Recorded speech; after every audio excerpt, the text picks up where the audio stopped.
I was very naive to it. So we just got it built. I worked on it. We got to drop-in day. They put it in the water. There's the keys, there you go. And I was crying. It was only that moment where I was loading everyone on, the kids in their life jackets, and I just looked at Hayley and I was like, I don't know why I've done this. It's still a building site inside as well. Yeah. All the kids sitting in a row thinking, oh yeah, like this will be idyllic and There's beautiful. tools everywhere. Starts trying to move, oh, we don't know how to do this. Starts like going sideways, sort of spinning in the middle of the river, nearly crashing into other boats. We just literally like, what have we done? Why have we brought a boat? Like, what have we done? Down here is our engine bay. We've got our calorifier down there, which is our hot water tank effectively, 75 litres. And then just above that, which you can't see at the moment, but there's a diesel hydronic heater which feeds radiators. So just over here, you'll see the diesel heater. This is the calorifier. And obviously we've got our Canal Line 52 engine. And all of this plumbing in here was done by me. So it's not perfect, but it does the job.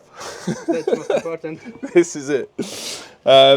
This is a newer engine than what came with the boat, because obviously we discussed the bent crank, which is now runs pretty good. I service it myself. I do all the servicing because I don't like paying someone to do it for me. And then just underneath here, we have our raw water cooled genset. So the water comes in down there, and then it goes through, cools the generator.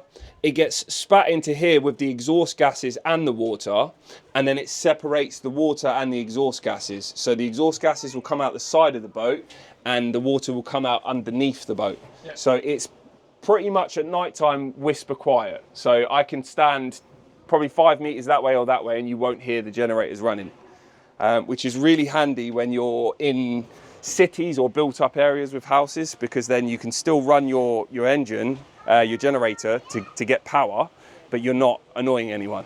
Yeah. And in winter, I guess you have to run each second day? Yeah, so what we tend to do, we use a lot of power on this boat, as you'll see when I show you in a minute the Victron system. In the summer, we run the engine or the generator about 3 hours a day. I try to alternate, but the generator itself is automated. So the Victron system will get down to 20% or 25%, and then it will kick the generator on, charge itself up to 100, and then we're good to go. That also makes the generator remote start. So if I'm outside of the boat and the power's low, I can click start and it will kick the generator on, which again ties in nicely with the tech. I wanted this boat to be tech and not traditional, because I'm not a traditional narrowboater or canal boater. I've always been in tech, so it's only right that everything in here, you know, encompasses technology. Yeah. Nice. So, yeah. So what do you do for a living? I'm a DevOps engineer. So you'll get web developers, and then you'll get infrastructure engineers, and I kind of sit in between. So I will deploy what a web app developer will build into the cloud. Okay. I've been doing that as a DevOps engineer for about 5 years, but I've been in tech for about 12 now. So okay. So that's why you love tech. yeah. I mean, I do love it, but then I hate it at the same time. There's a lot of tech in there, which is just unfinished stuff. But yeah, I like to try and invent things and try and change things. So if I come across a problem on the boat, I'll try to make something that will fix that problem for me, as opposed to go and buy something that's 4 times the price. There was a South African couple who were having work on their boat done, and we flagged them down and just help. And then they kind of came to the side. They had to jump on another boat, and they said, chuck us your rope. I threw my rope over and they pulled us in. And then they weren't really like kind, as in like... No, but they kind of gave you the push. Yeah, they're like, you can do this. This is what you do. Get on with it. And we're like, no, that's what we needed, because we were like quivering. So they kind of like they got the rope on the stern. They wrapped us around this big pole that was in the water, and they said full power, and we'll let go of the rope and throw it back to you. They'd done that. We were then facing the right direction, and immediately after that was a very tight looking bridge. Yeah. And I was just like, I looked back and I can remember in my head thinking, please, do you want to help me? Jump on board and just steer it for me. Take us to the marina. Yeah. And then from that moment, we just every time we had to move the boat, I just was quite fearful for about 2 months of moving it, because it's a big vessel and there's a lot of, you know, glass reinforced fibre plastic boats around. Well, it's got our children, it's got our livelihood. It's not just a boat, it's our home. So Yeah. it's just nerve-wracking, wasn't it? Yeah, so I think it's just jumping in and doing it and doing it and doing it and doing it. I've just built up enough experience. I can turn it round here, I can spin it round, you know, I can go through tight locks and stuff. There's no problems with it. It's just, Bella. I think you've either got to pay to do a helmsman course or go my route and just go all in and just move the boat every day and build up your experience with it. All right, let's go in. So, It is a kitchen slash electric compartment. yeah, eventually we will get some doors on here. Okay. But it's open because it's just functional right now. We've got a lot of stuff going on in here. It looks cool as well when it's open. Yeah. Maybe you need translucent or Yeah. transparent. Yeah, I'm thinking maybe some wood with some like transparent, some glass in there. Leave this bit open, but the battery system might change this year. I don't know yet. But yeah, we've got Starlink. We've got our 4G. The 4G router isn't working at the moment. I need to get a new one. But the way that normally works is 4G will come into here. Starlink will come into here, and then that basically load balances the connections from both, with Starlink being primary. So if Starlink ever goes down, then we fail over to the 4G system via this router. But that's not working, so we're just running on Starlink, which has been fine. And then they feed a mesh Wi-Fi system which goes throughout the entire boat. So there's one AP there, one in the living room, and then there's one in my office. So I have signal everywhere. Yeah. And what I did is I ran an Ethernet cable from here all the way down the gunnel of the boat to the AP at the end. So I get full speed internet from whatever Starlink is getting in here, I get it right the other side of the boat via Wi-Fi. So it's pretty fast, but these do need upgrading to Wi-Fi 6 at least. And it's smart because like both is from steel and it's blocking signal very strong. Yeah. I believe when you're outside you have not so great. You get signal. You can walk kind of about 1.5 meters around the boat and you'll still get signal, but then it's kind of weans off, and it's not a solid signal, so you will get like packet loss and I believe the same 5G inside here. 5G is awful in here. I'm on EE and I can route my calls and texts via the Starlink, so it's perfect for me. I don't lose any calls or anything because it all goes through the Wi-Fi, which is perfect. But yeah, building a system in a boat, you know, for us had to be, again, the same as a house. So it had to be usable, it had to be functional. I didn't want to compromise and, you know, not have this or not have that. Everything has to work because I work from here as well. So it all has to be very functional, which leads us on to the system. So this was built by Phil, Specialist Electrical. I think his company's called Pro Electrical. He's based in Milton Keynes. Really nice guy. But he built the battery from scratch and then, you know, sourced all the components and put it all together for us.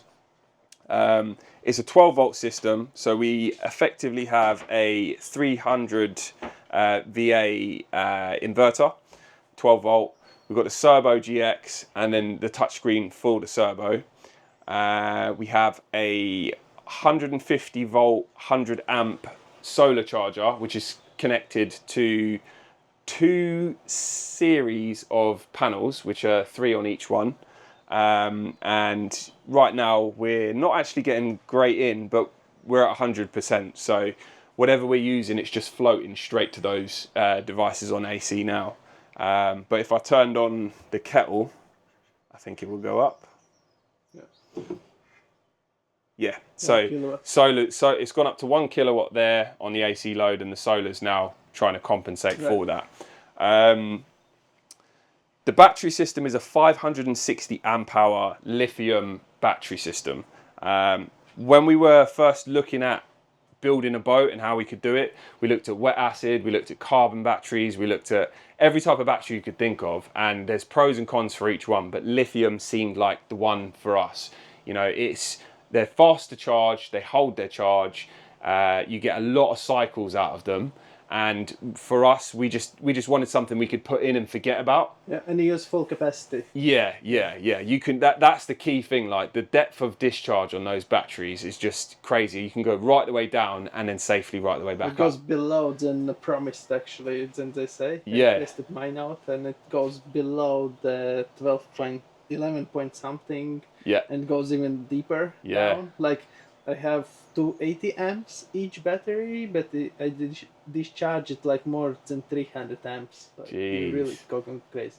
Probably battery life goes a bit down with Yeah. that, but You can see sometimes you can. I think there's a bit in the servo where you can see the battery health. So Yeah, obviously the yeah. BMS is sending it Yeah. to the servo. But Yeah. I mean, lithium's just very capable. I personally don't see. We see a lot of boats on the canals and they're running wet acid systems and they're changing their batteries every 3 to 4 years, and it's still not that cheap. no, and as I said, it's slower charging, so not so Yeah. fast as lithium, and you cannot use all capacity, so you need always twice more, and sometimes even 3 times more than. Yeah. It just makes sense, yeah. And they're big and bulky, and Yeah. it's just not the way to do it. But yeah, I mean, this is our electrical cupboard. We've got this here is for shoreline is 1, 0 is obviously off, and 2 is for genset. We leave it on 2 if we're off grid. You know, if we're not near any hookups, we'll just leave it on 2, and that will allow the generator to do its thing. This controls our heating, which is the diesel heater in the engine bay, and that just supplies all the radiators down. They're all down this side of the boat, but one thing we noticed with the heating on here, obviously everything's an experiment. We've never done this before, and we noticed during the winter we had issues with damp and condensation. So what I did is I put a radiator, very small ones, in each of the wardrobes. So they sit in there and then they provide warmth and draw the moisture up and out. We do need to get a stove to compensate further, but it works for now. So obviously we've got our 12 volt board there as well. One of the cool things that I did with the Serbo was I used relay 1 for the genset. So now I can effectively go into here. It will do it automatically. So there's a bunch of conditions that you set. One of the conditions is if it hits 20%, then it will kick the generator on and it will charge it all the way up to 100, and then it will turn itself off again. And if you've got solar, it's charging the system fully with solar in like 3 hours max at the moment. And that is operated by Victron. Yeah. It goes automatic by this box. Yeah. So this Serbo box here will do all of that. So if Okay. I go into like settings on here, you've got generator start stop, and then you've got in settings, you've got conditions, and then you can just set your parameters. So when you want the generator to start and how you want it to start. So if the inverter gets overloaded, it will turn on. Inverter has high temperature, it will turn on. And then you just have to tweak the time that you want the servo system to tell the generator to wait. So for ours, it's very quick. So if there's an overload, I need that generator starting now. So there's like a 1 second delay, which is the least you can have. Yeah. And then you have quiet hours on there as well. So it won't start in the quiet hours unless you really hit the lower level parameters, and then it will start up. Okay. But as our generator is quite quiet, we can really run it whenever we want. But if I was to click on there, that will now kick the generator on.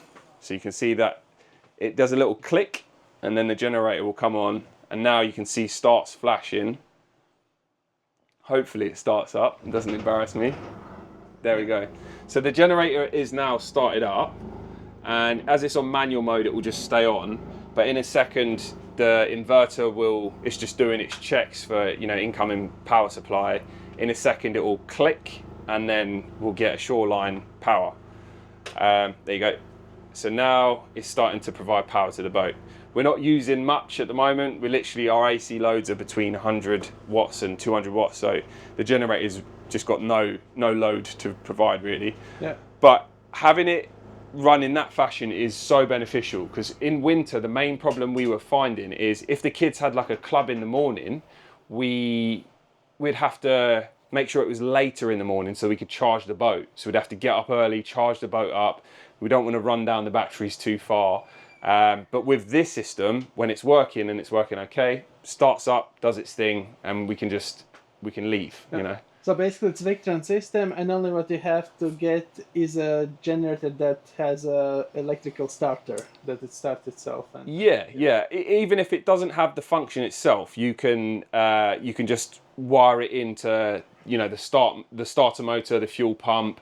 When I was reading through the Soleil Diesel, because they're the genset manufacturer, when I was reading through their documentation, I originally thought I might have to create like a series of relays, and then I was going to get timed relays. So I was going to basically have this relay come on and hit one relay, which would then hit a series of timed relays. So the fuel pump would come on and prime the fuel, then the starter would start, and then it would turn off after like 2 seconds. And it looked complicated, and I was like, am I going to have to do this? But it has that function built in already. So all I had to do was find the right guide, and I was able to wire it up, which, it's worth its weight in gold. And how much do you consume petrol? In winter, we were going through anywhere from 450 to 500 litres a month, which is a lot of diesel. But it's running on diesel. Yeah. So you can get heating diesel. Yeah, we could get heated diesel. Not the expensive one that you get in petrol station. Yeah. So we don't use white diesel, we use red diesel on here, which saves us a lot of money. We did have a really, really, really good option, but they now don't sell it to us because they don't have the insurance for the waterways in case they spill into the water. But we were able to, for about 3 months, get a truck would come further down at Lemonroyd, and they would literally pull up, refuel us while the boat was just by the road. It takes 15 minutes, and we had 500 litres, and it was a really good price. But everyone saw that I was doing that, and all the other boats started ordering it. And then I think their managing director was like, hold on, what's going on here? Why are you selling diesel to boats? We can't do it. So it ruined it for us. But it uses a lot in the winter. In the summer, it's probably about £220 worth of diesel. Okay. So about 200 odd litres will go through. Not too much. Most of the power in the summer comes from the sun with that big array that we've got on the roof. Right. And do you have a separate tank for that generator? Or no, not at the moment. It all comes off the main tank, which I think is a 700 litre tank, but it's pressure tested for 500 litres. So we fill it with 5 just to stick to that. But yes, at some point I'll probably get, because that can run on separate heating oil, and then I can just get barrels of the heating oil. So I'll probably separate that into another tank, put that somewhere down this side of the boat, and then just connect it up and run the genset from that. Right. And then it's completely separate. I'd also probably run the heating from that as well, because the heating comes out of that same tank. And that will save me a bit of money, and I can separate propulsion fuel and, you know, heating and power. Yeah, and you have 8 kilowatt one diesel heater for all both. We've got, it's actually a 5 kilowatt. 5 kilowatt. Yeah, and it's one of the things I need to change, because it just wasn't, when it got really cold, it wasn't up to scratch. So that was my question. Does it get all the way to the... Yeah. What you have to do is really balance everything out. So I set that on probably 5% off the highest it will do. So, you know, I think it might be 85 or 80 degrees. That will heat up. And what I do is I then went through and balanced all the radiators so that one wasn't getting as much heat as the ones, and it would basically cascade into letting more flow through the ones down the end. And by doing that, this one would heat up, and then all the others would heat up. But because this one they were gradually restricting the flow less and less, by the time you get to the ones that are right at the bow of the boat, the flow is going through them fast and then comes back through. So if you do it that way, you can get away with a smaller heater and still heat the boat. It just takes longer to heat it up. Yeah. With diesel heaters, you've got Airtronic and then you've got Hydronic. Yeah. And the Airtronic ones are usually like car vents. I didn't want to get that because I didn't want to run a big pipe the whole way. That's what I was imagining. Yeah. So what this is a hydronic one. Okay. So it's basically like a boiler, a very small diesel boiler, and it's connected to 15 mil pipe, which heats up water. And it has a pump. And pumps it around. Now I got it. Because I was thinking of air. How does it go through? Yeah.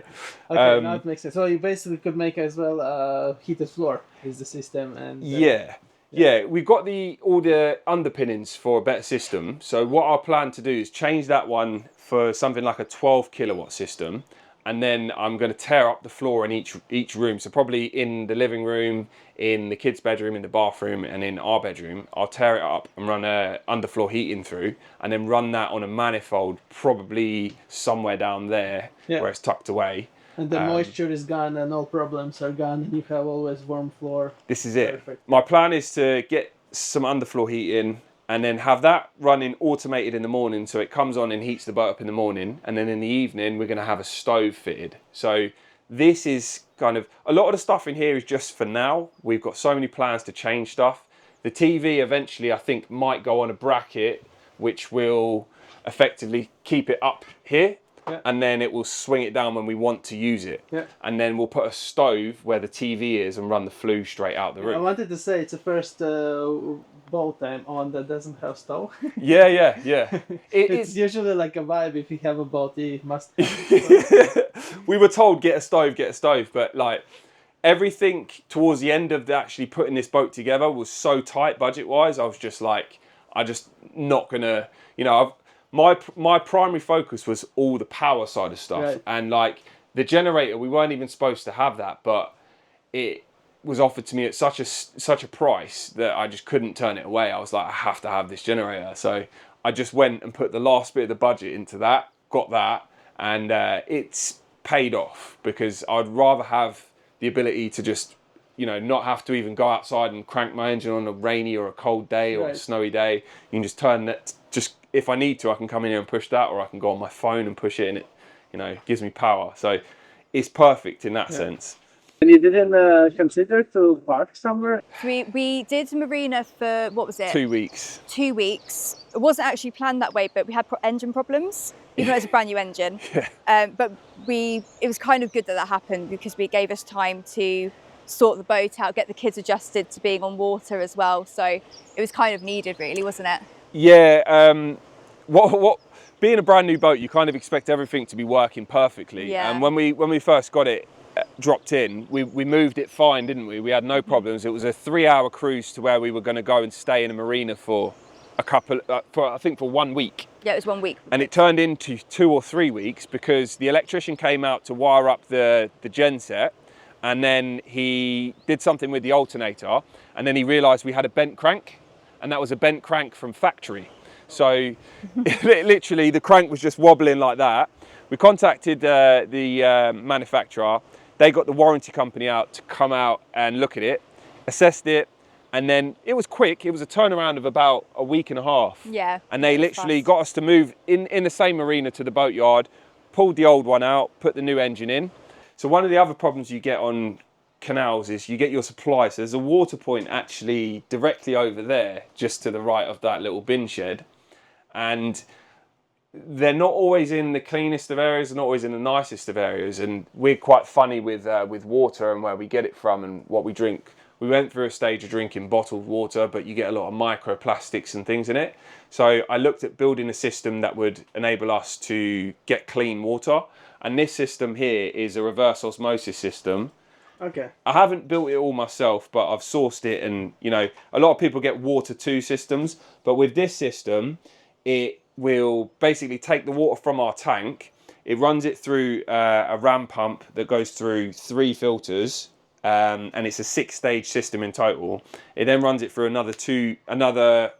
one more filter after the first 3, and then it will ram it through a reverse osmosis membrane, which takes out all contaminants in the water, and then it runs it through a remineralization filter, which adds back, useful minerals, calcium, not bad. magnesium. Yeah. It's still live water, Yeah. and it is just ridiculously clean water. I mean, we get I've got a water tester somewhere, and I test the tap water that we get from there, and then I'll test it against that, and it's like chalk and cheese. You're talking, I think a healthy water sample to drink is under 250 ppm, and this is always around about 210, 220. This is literally between 0 and 10. Well. So it's like ultra clean water.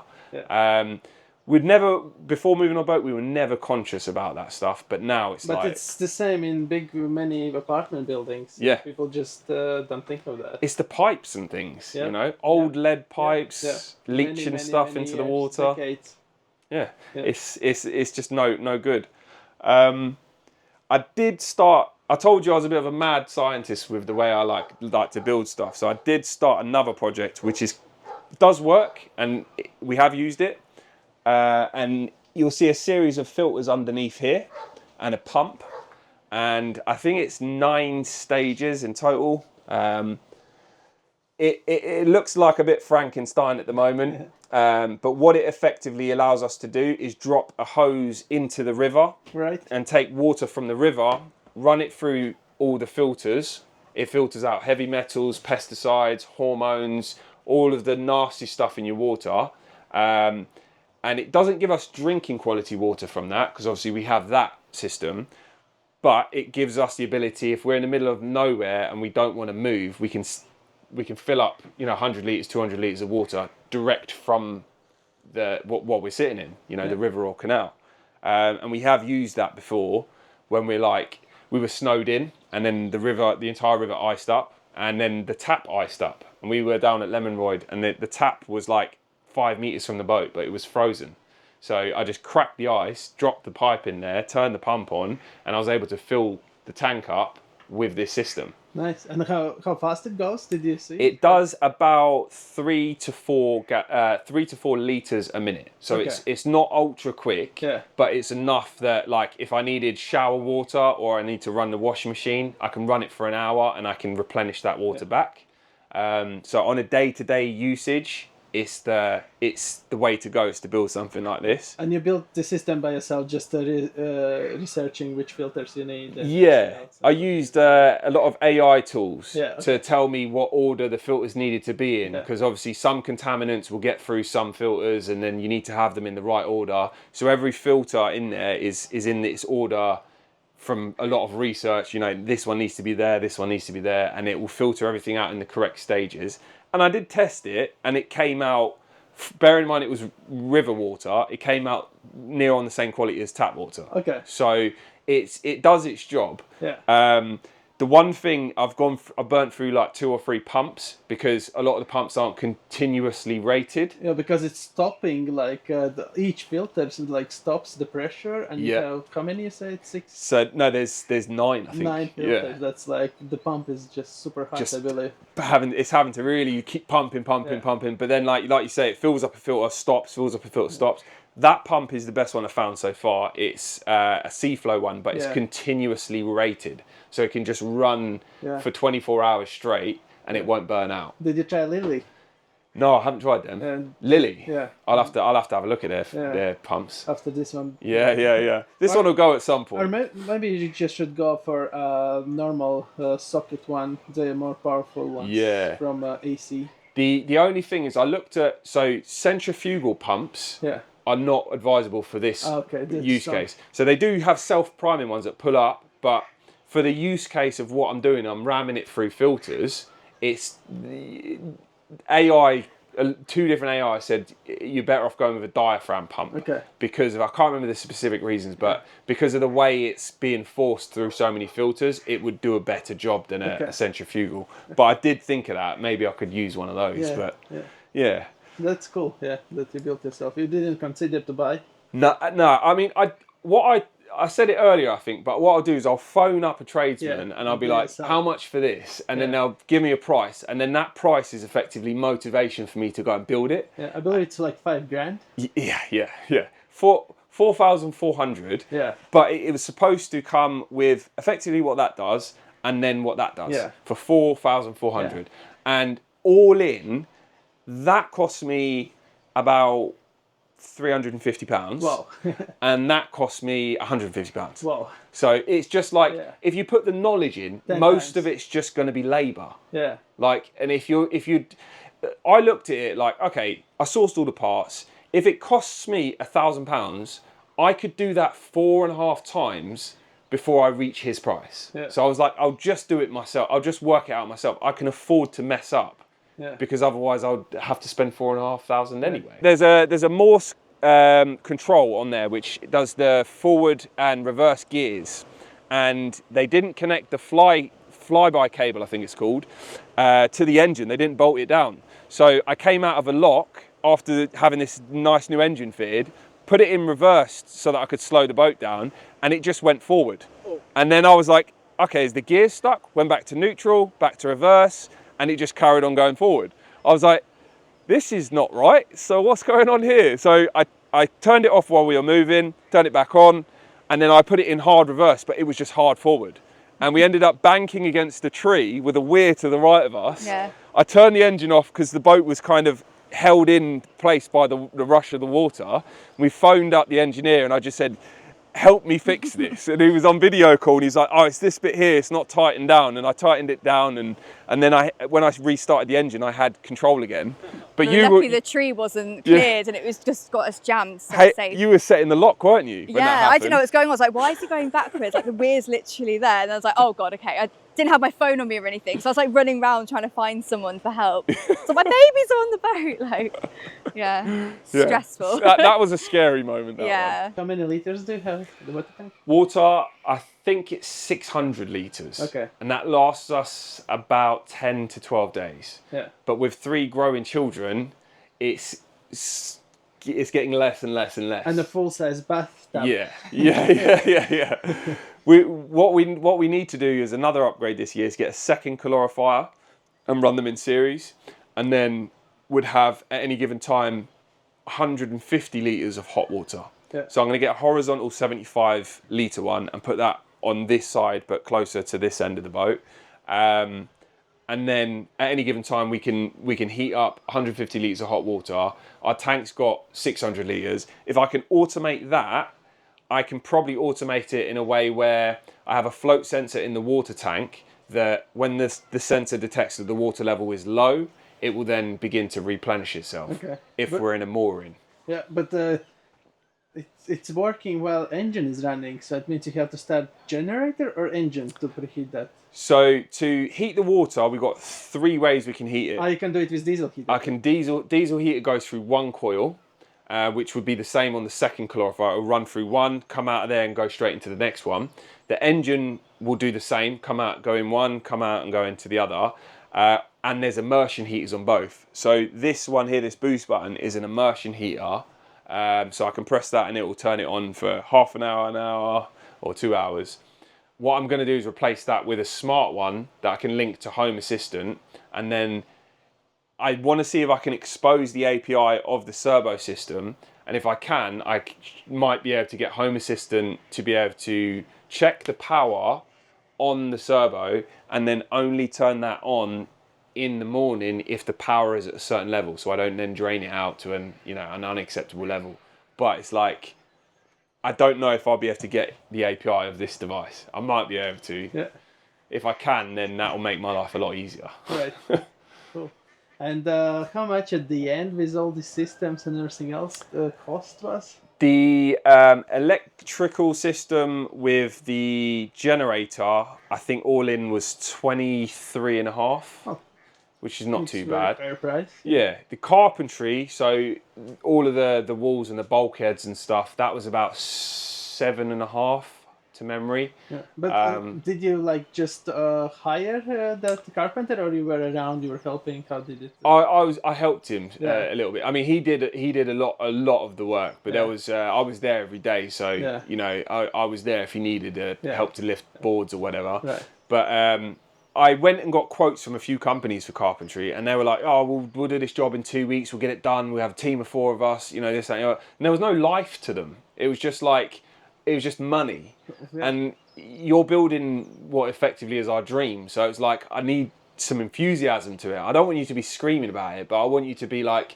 this is a project I want. Yeah. And 2 companies turned up with that kind of let's get the money out of this guy attitude, and then Felix turned up and he just had a completely different laid back attitude. He seemed a lot more chilled out with his approach to it. He seemed, he's a young guy, so I think he's probably about 22, 23 now, but he just had a bit of life to him. And he showed me his van, and he'd kitted it out to be almost like a mini camper. and he had these pull out drawers and things, and I was like, you're the guy for the job. Right. You have some experience in all, you know, tight spaces and wanting to fit this here and needing to move that there, and you know, he fit the description of what I was looking for mentally. I didn't have a physical description of what I needed, but I knew he would be able to see something and go, you know, that I've said, right, I want this way or this way, and go, no, actually, you're better off putting this here. And he did do that. You know, in a few places, he'd moved the wall that further that way, or moved the door there, or said to me, don't put the light socket here, put it here. And he was the right guy for the job. He did a really, really good job. We're really happy with it. It's just now we've got the finishing touches. So we want to get some oak strips, and where these boards meet, we want to, you know, kind of just finish them off with some nice oak strips. Maybe with indirect lights inside, that would be cool. Yeah. There's a lot of little tweaks we need to make now, but it's just time and money and getting around to it. So how much was at the end the cost? All in, I think it was near on the entire build, including the boat.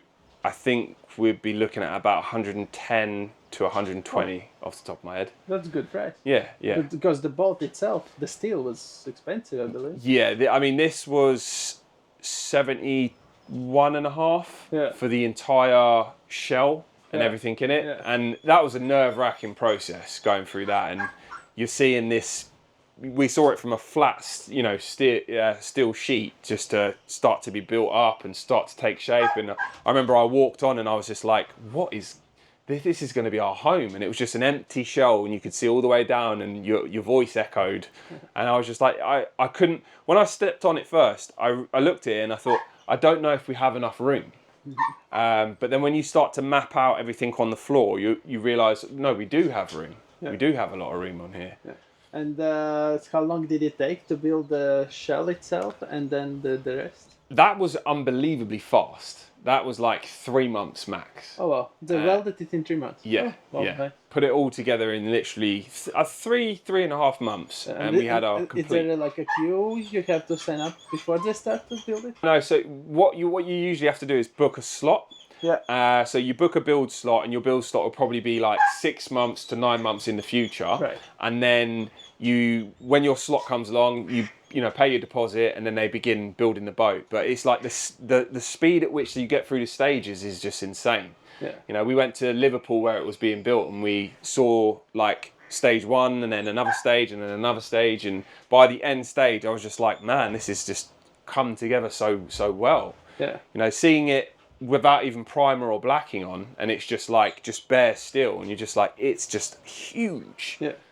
Huge. And I guess within the locks, you still could go longer to cruise around. You could. Width, I think, is the maxed out, or could be still. You could still go a bit wider. The best of both worlds with a wide beam that's 60 by 12.5. If you go any larger in terms of length, you are going to start to find that you can't get through some locks. And that means you're even more restricted on the network than you would be in a boat like this. We still do get to some locks, bearing in mind we're 60 foot, and we are like touching the gates while the gates behind us close. You add another 5 foot and we just wouldn't be able to do that. And it's quite scary sometimes, because there's a sill in every lock, and you have to be past the sill marker. And if you're not past the sill marker, when the lock goes down, your boat hits the sill, and then it basically will tilt your boat down. So the front of your boat will just tilt down, and you'll take on water. And that's one of the ways that a lot of boats can sink. We've got a pump out toilet system, and it comes with the kit. When that comes on, that will just be a red light, and it will then shut off the toilet from working. So that's when the tank is extremely full. But what we found is, it's like, you never know when you're going to get to that point until you get to it. Right. So like, we could just be sitting. The first time we got in and I'd installed all this, I was just like, I don't know how full the tank is. Yeah. So I was having to take the bath panel off and go underneath and have a look and see with a torch how much is in there. And it was a nightmare. So I was like, I have to install something. So I got a fuel sender, and I drilled a hole in the top of the tank. The tank sits under here, and I screwed it in, sealed it in, and then it's running to here. So this is actually a fuel gauge on here. It needs to be changed to a water gauge, or It doesn't matter. it does the job. Yeah. tells us what our level is at. So just by looking at this, we know how much is in the tank. What I did behind that, it's not in there at the moment, but what I did is I got a board called an ESP8266, which is just a microcontroller, and I programmed it with some code that enabled me to convert ohms, what was it? Resistance to ohms, I think.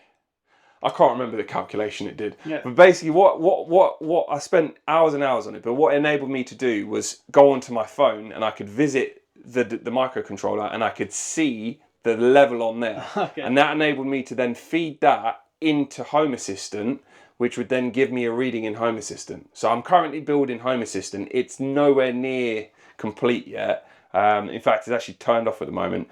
But eventually that will become like the heart of the boat. So every device, every light switch, every gauge, everything will connect back into this, be accessible from a phone and another screen in the electrical cupboard, which will mean we can turn off lights from there. We can see the cameras on there. We can see what fuel gauge is like, what the water gauge is like. And that makes it way easier. So when you're empty in the tank, because the tank empties from a point above here on the roof, one of us has to come in and check the gauge to see where we're going down as we're taking it out. With that, when it was working, I was able to just go on my phone and I could see the levels dropping. It's just very hard to get the calculations right in the script to get it to actually convert and give you a correct reading. Okay. But the code that I've got works. I just need to put it back in place. Right. So when I do that, there'll be another YouTube video on that. So that's the tech in the bathroom. Again, it's like everything in here is just kind of thrown together. We hate this. We really don't like this, but it does the job for now. Everything is pretty much subject to change. Yeah. Have we got any further tech through here? These are, so there's this one and the kitchen one are connected to Wi-Fi and an app on my phone. And again, they can connect into Home Assistant. So if there's a fire or carbon monoxide detected, it does both. It pings up on my phone, it ping up on Home Assistant.